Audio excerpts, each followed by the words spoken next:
Francis is the first pope from the Americas, the first of his name, and more than any other pope in recent memory, has dedicated his life and ministry to the poor, the peripheral, and the forgotten. Pope Francis made a surprise announcement at the end of the synod on Saturday. He said he won't be making any modifications to the final document. Pope Francis and his recent health struggles have fueled rumors that he might be planning to retire. For years, Pope Francis has been seen as the people's pope, a man of humility, compassion, and simplicity. But when whispers began about what was uncovered inside his private estate, the world couldn't believe it. What secrets lie behind the walls of one of the most powerful religious leaders alive today? And why are people saying that what was found changes everything? He is a Jesuit priest, the son of a railway worker, who spent most of his career at home in Argentina, living a simple life, denying himself the luxuries other cardinals enjoy. Since his election in 2013, Pope Francis has stood out as a different kind of leader. Born Jorge Mario Bergoglio in Buenos Aires, Argentina, he became the first pope from the Americas, the first Jesuit pope, and the first to take the name Francis, inspired by Saint Francis of Assisi, the saint known for humility and devotion to the poor. From the very beginning, he broke tradition. He refused to live in the luxurious papal apartments, choosing instead a modest suite in the Vatican guest house. He shunned extravagant clothing, wore simple shoes, and drove in a Ford Focus instead of a limousine. To many, he embodied the idea of a church stripped of pomp, focused instead on mercy and compassion.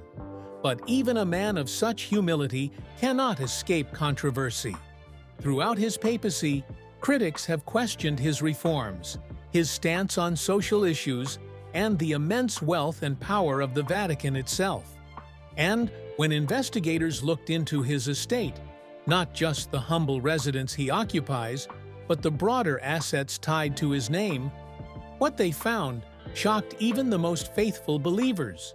So what exactly was discovered? And why does it raise such profound questions about the balance between faith, wealth, and power in the modern world? To understand why these discoveries are so shocking, we need to look at Pope Francis's unique approach to leadership. New red hats, meaning Pope Francis will have appointed about 80% of the Catholic cardinals tasked to elect the next pope, whom will be named the next pope. Unlike many of his predecessors, Francis cultivated an image of radical simplicity. He washed the feet of prisoners, embraced refugees, and spoke openly about corruption and inequality. For Catholics around the world, he seemed like a breath of fresh air. But his humility stood in stark contrast to the reality of the Vatican itself, an institution with immense wealth, priceless art, and powerful global influence. The Vatican owns property across the world, from Rome to London, and manages billions of dollars in assets. This duality created a tension. How could the Pope call for simplicity and service to the poor, while presiding over one of the richest institutions on earth? For many, the question lingered quietly in the background. And so, when attention turned to Francis's estate, not in the sense of private luxury, but in the assets, documents, and secrets tied to his role, the findings forced people to confront a reality far more complex than the image of a humble man in simple white robes. What exactly did these investigations reveal? The Vatican has long faced scrutiny over its finances. For decades, there have been allegations of corruption, secret accounts, and questionable investments. Pope Francis himself has acknowledged this, launching reforms to increase transparency and root out corruption. But investigations into the Pope's estate, his personal effects, his financial oversight, and the properties tied to his leadership revealed more than anyone expected. Hidden among the records were signs of mismanagement, investments linked to scandals, and the sobering reality of just how much wealth circulates through the hands of the Church. Even more shocking were the personal details. Despite Francis's commitment to humility, the estate connected to his position included not only modest belongings, but also archives of sensitive documents, letters, testimonies, and records that paint a far more complicated picture of the Vatican's role in global affairs. The findings left many Catholics torn. On one hand, they admired Francis's personal lifestyle. On the other, they couldn't ignore the massive machine of wealth and secrecy that surrounded him. And so the question grew louder. Was Francis truly in control of this system? Or was even the Pope himself just another figure in an institution too powerful to be changed? The Catholic Church is often portrayed as a spiritual institution, dedicated to faith and service. Si è infiammato un legame nel ginocchio, una cosa passeggera. But behind the gilded doors of the Vatican lies one of the most extraordinary concentrations of wealth on earth. For centuries, the Vatican has accumulated land, art, donations, and investments. Priceless masterpieces by Michelangelo and Raphael line its walls. Vast properties stretch across Europe and beyond. Billions of dollars flow in each year from parishes around the world. And while Pope Francis has personally chosen a modest way of life, investigations into the estate tied to his leadership revealed just how immense the Vatican's financial reach truly is. Records showed investments in luxury real estate in London, controversial banking ties, and even funds connected to industries that raised ethical questions. For believers, this revelation was difficult to process. How could the Church preach simplicity and sacrifice while managing wealth that rivaled entire nations? And for Pope Francis, who had dedicated his papacy to confronting inequality, the discoveries highlighted the immense challenge he faced. What disturbed many was not just the existence of wealth, but the secrecy around it. Hidden accounts, obscure financial structures, and quiet deals raised questions that even Francis himself struggled to answer publicly. So, what else was uncovered, beyond financial figures and real estate? The answer lies within the Vatican's most mysterious treasure trove, its archives.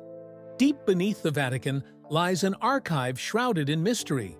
Stretching for miles, the Vatican Apostolic Archives house centuries of documents, papal letters, secret correspondences, and records of some of history's most controversial events. When reports surfaced that Francis's estate included access to sensitive materials connected to these archives, speculation exploded. What exactly was being protected so carefully? Gathered in Rome for the Jubilee, Pope Francis urged them to approach their work with courage and integrity, and to use communication to inspire goodness and positive change. Some documents detailed the Church's role in political affairs, from alliances with kings to its position during World War II. Others included testimonies about scandals that rocked the institution in modern times, including financial corruption and abuse cases that had shaken believers worldwide. Francis himself has been outspoken about the need for transparency. He ordered portions of the archives opened, including files relating to the wartime Pope Pius XII.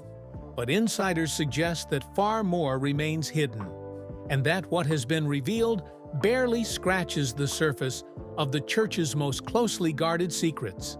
The shock wasn't just in the existence of these documents, but in their sheer scale. Generations of power, influence, and controversy are stored within those walls, much of it untouched by historians. For many Catholics, the idea that their spiritual leader presided over such an archive, and that parts of it might never see the light of day, was deeply unsettling. But perhaps the most troubling discoveries weren't in the dusty documents of the past, but in the scandals of the present. What current issues tied to Francis's estate shook the Vatican to its core? While the Vatican's history is filled with controversy, some of the most shocking revelations connected to Pope Francis's estate came from scandals happening right now. One of the most disturbing discoveries was tied to financial mismanagement. reports revealed that money intended for charitable causes, donations from ordinary Catholics around the world. In this, our final catechesis on the Ten Commandments, we reflect on how, in the light of Christ, the Decalogue should be seen not as a series of rules, but rather the guide to an authentic human life. Had, in some cases, been funneled into questionable investments, luxury apartments in London, risky business ventures, even ties to companies that contradicted the Church's moral teachings. For Francis, these scandals weren't just embarrassing, they were heartbreaking. His papacy was built on humility and service, yet he found himself at the head of an institution accused of betraying the trust of the faithful. Critics accused him of failing to control the Vatican's vast bureaucracy, while supporters argued that he was fighting against a system too entrenched to change overnight. Even more unsettling were reports of internal resistance. High-ranking officials within the Vatican were allegedly working against Francis's reforms, protecting their own power and wealth.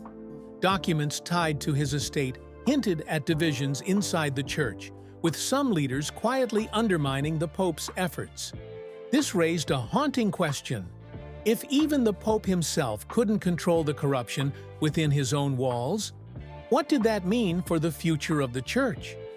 Pope Francis has never shied away from speaking about corruption. Pope Francis says, "Do not be ashamed to pray and cry out to the Lord."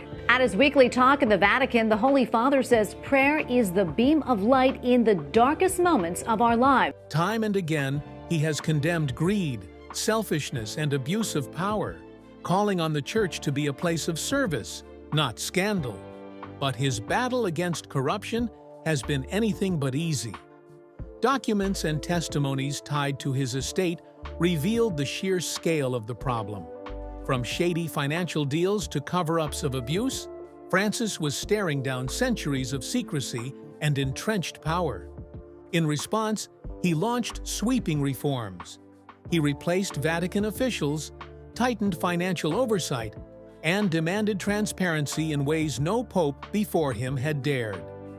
In 2020, he even approved the indictment of a powerful cardinal involved in a financial scandal, a move that sent shockwaves through the Catholic world. Still, Francis knew that each victory came at a cost. His enemies within the Church grew bolder, whispering against him, questioning his leadership, and resisting his reforms at every turn. The discoveries in his estate confirmed just how much of his papacy has been spent in battle, not just against external critics, but against forces inside the Vatican itself. The question now wasn't just whether Francis could root out corruption, but whether the institution itself was capable of real change. And behind those battles loomed an even darker issue: the scandals of abuse that have haunted the Church for decades.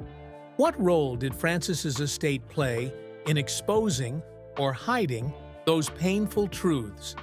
No discovery tied to Pope Francis's estate struck harder than the records linked to one of the darkest scandals in the Church's history: abuse.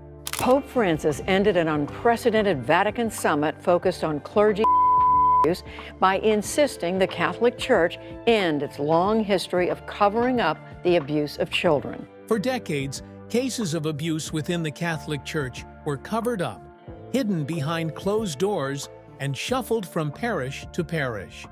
Victims were silenced, abusers protected, and justice denied. When Francis became Pope in 2013, the wounds were already deep. But as investigations into his estate unfolded, new details emerged that forced the world to confront just how pervasive the issue was.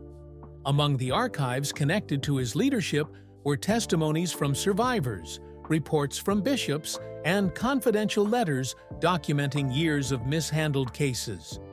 Some showed efforts to cover up crimes. Others revealed how systemic the problem had become, with entire dioceses complicit in keeping the truth buried. For Francis, this was more than just another scandal. It was the central test of his papacy. He had inherited a church drowning in disgrace, and his estate's documents laid bare the scale of the crisis. Critics accused him of not doing enough, pointing to instances where the Vatican moved too slowly.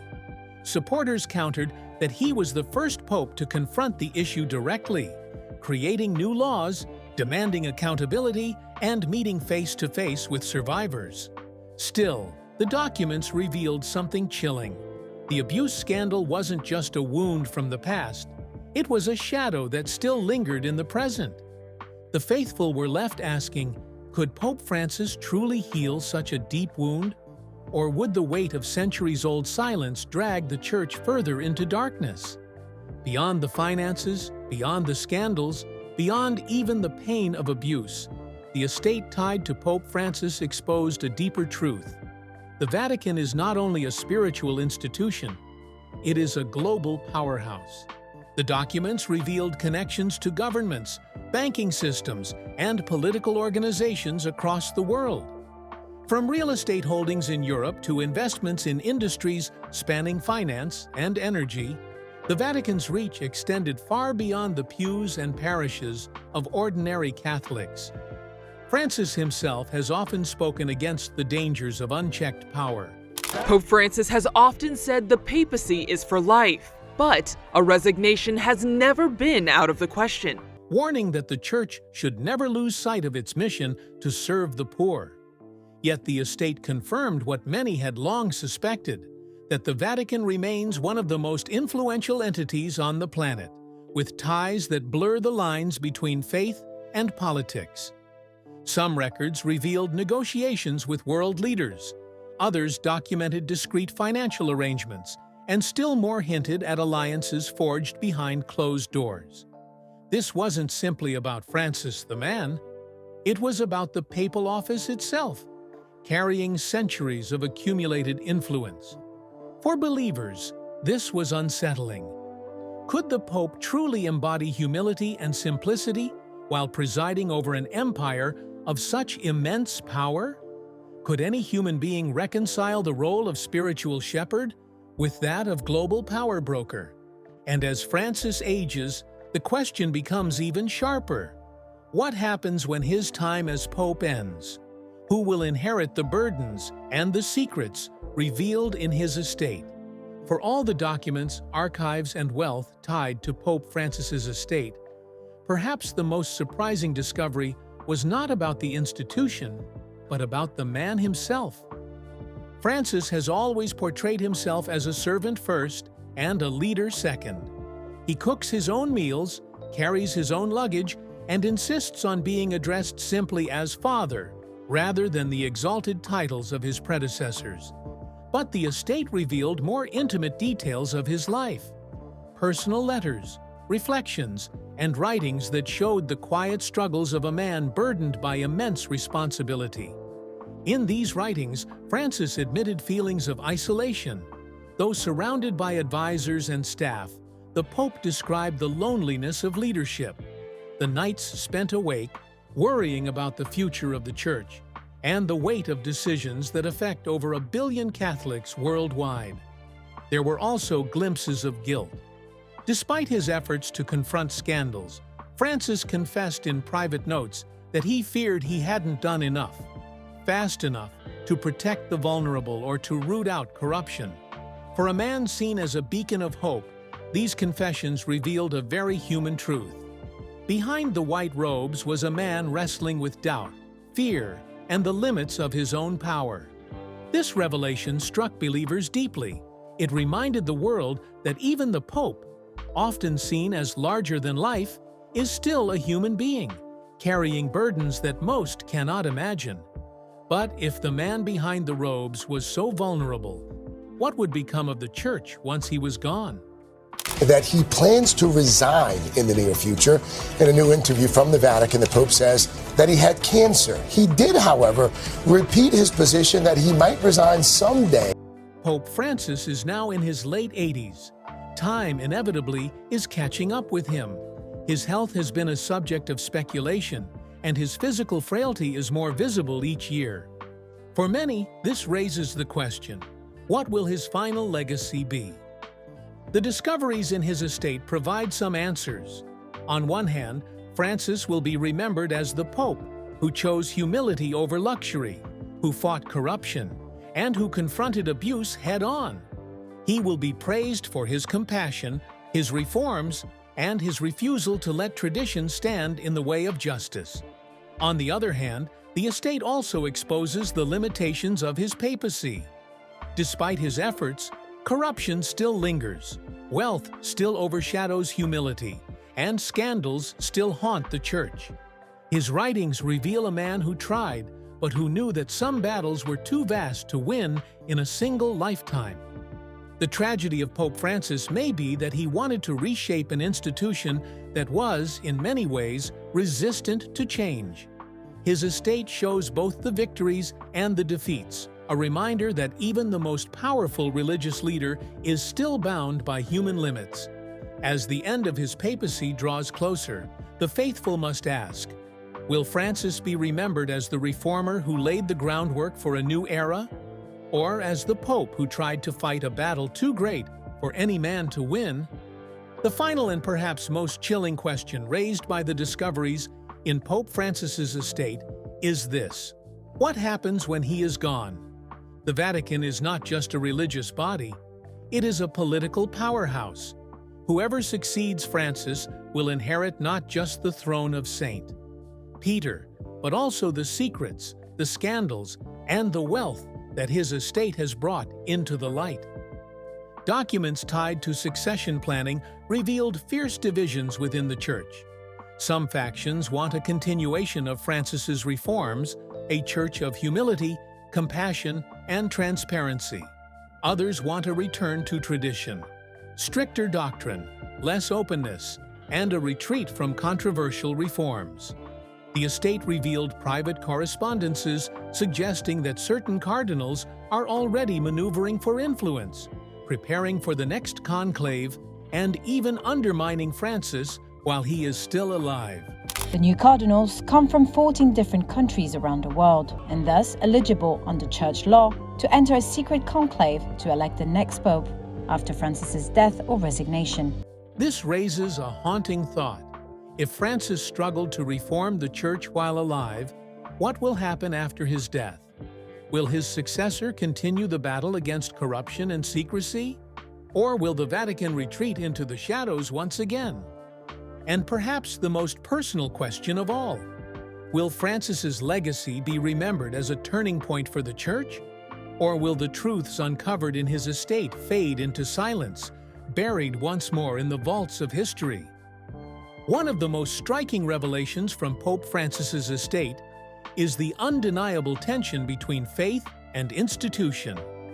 On one side, the Catholic Church represents hope, charity, and a spiritual community that has endured for over 2,000 years. On the other, it is a vast bureaucracy, wealthy, secretive, and deeply political. Francis's estate revealed documents and testimonies that highlighted this contradiction. Letters from parish priests begged for more resources to help the poor, while records showed billions invested in real estate and high-stakes markets. Reports from missionaries in developing nations pleaded for support, while lavish sums were quietly directed into maintaining Vatican properties or covering legal fees from scandals. For Francis, this contradiction was a source of agony. His private writings showed his belief that the true Church lives in the hearts of the poor, not in marble palaces or financial portfolios. Yet as Pope, he was forced to oversee both, shepherd of faith and manager of empire. This raises an uncomfortable question for believers. Is it possible to separate the message of Christ from the machinery of the Vatican? Or is the institution destined to overshadow the faith it was built to serve? The estate makes clear that this struggle will outlive Francis. The next generation of church leaders will inherit not only his reforms. The cardinals are getting ready, the secret ritual hours away, for the first vote for a new pope. And there, right behind me at St. Peter's Basilica, in the center window, a new red curtain. But also his unfinished battles. A war between faith as lived by the people and the institution that claims to guide them. Perhaps the most heartbreaking revelations tied to Pope Francis's estate weren't about the Vatican's wealth or power, but about the toll the papacy has taken on the man himself. Letters to close friends revealed the emotional strain of leadership. Francis confessed moments of despair when the weight of scandals made him feel crushed. He admitted sleepless nights, plagued by doubt, wondering whether he had done enough to protect the vulnerable. He even questioned at times whether he was strong enough for the role he had been chosen for. Physically, too, the cost was clear. The Pope has undergone multiple surgeries in recent years and is frequently seen in a wheelchair. His estate included detailed medical records that highlighted just how fragile his health has become. For a man who has spent his life serving others, the role of Pope has demanded more than most could endure. And yet, even in the midst of this suffering, Francis never abandoned his mission. His private reflections showed his deep reliance on prayer, his belief that God had chosen him for this time, and his hope that even if his reforms were incomplete, they would inspire future leaders to continue the fight. The estate confirmed what many had long suspected, that behind the calm smile and gentle demeanor, Pope Francis has paid an immense personal price for his role. Pope Francis has long hinted that he may step down if his health prevents him from leading the Church. But as his time as Pope nears its end, one haunting question remains. Was the sacrifice worth it? The revelations from Pope Francis's estate have left the world shaken. They exposed immense wealth hidden beneath vows of humility, scandals that continue to scar the Church, and the unimaginable weight carried by one man trying to change an institution older than empires. For some, the discoveries confirmed their worst fears, that the Church is too entrenched in power and secrecy to ever fully reform. For others, they were proof of Francis's courage, that he dared to confront these truths, even if he could not solve them all. At 86, Pope Francis's time as leader is drawing to a close. His legacy will be debated for centuries. Was he the Pope who reformed, or the Pope who revealed how impossible reform truly is? His estate has given us a rare glimpse into both the man and the institution, the shepherd who washed the feet of prisoners, and the reluctant ruler presiding over unimaginable wealth and secrecy. But perhaps the most important lesson lies not in the scandals or the numbers, but in Francis's own reflections. He once wrote that the Church must never forget the faces of the poor, because it is in them that God's presence shines brightest. So what do you think? Did Pope Francis truly succeed in changing the course of history, or will his estate be remembered as evidence of battles too great for any one man to win? Let us know your thoughts in the comments below. And don't forget to like, share, and subscribe for more deep dives into the untold truths behind the world's most powerful figures. Because sometimes the greatest secrets aren't hidden in vaults. They're written in the life of the man who tried to bring them to light.